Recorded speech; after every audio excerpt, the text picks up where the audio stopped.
looks like teaching women that it is okay. In fact, it is almost always better to stop trying to do it like a man, stop competing like a man, do it like a woman.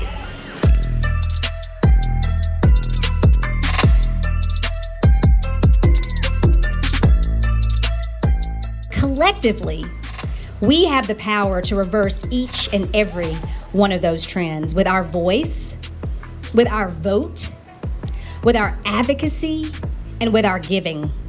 When we marry all four of those tools together, we shift the paradigm from charity to justice. Every woman in this nation has a lot going on. So I don't give myself credit for that. It's about balance. How am I gonna approach this day? How am I gonna approach this month, this year?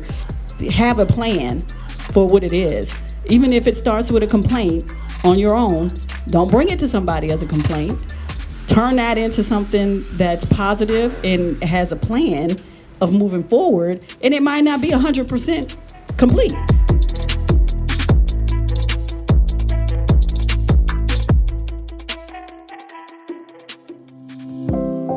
So we are here now in this segment of this beautifully curated day to talk about mental health. We are overachievers. A lot of us do a lot of things.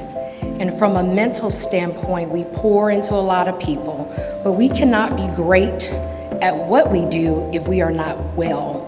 For the majority of my adult and adolescent life, I suffered with major depressive disorder. What many don't know about me is that I had to fight to live. What many don't know about me is that I am human despite me being a therapist.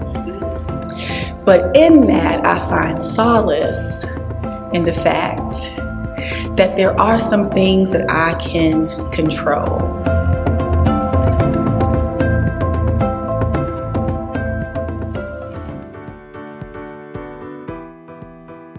But you think about the women in your life who have poured into you. I think about my mother, I think about my grandmothers, I think about my Sunday school teachers, all those women.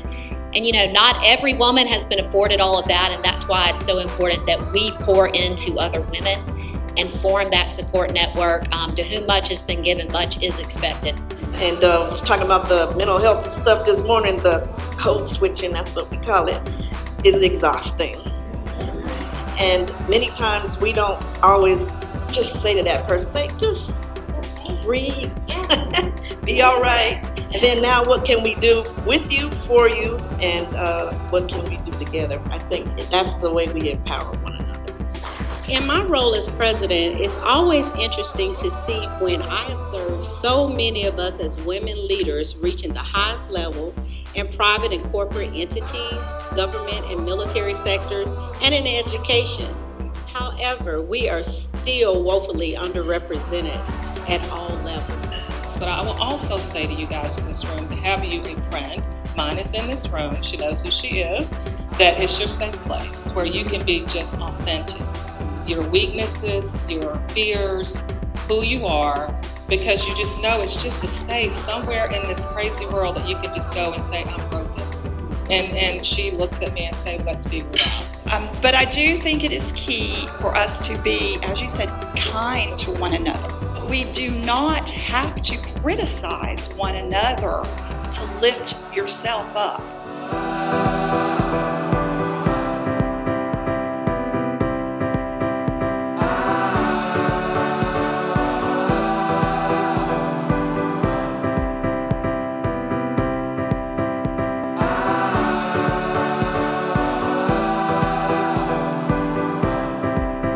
What else the pandemic taught us? It didn't just give us all this hard stuff. It showed everybody else that, guess what? We can do it, and we can do it with heels on, and we can succeed in spades, because why? We belong here, and we always have. So do it like a woman.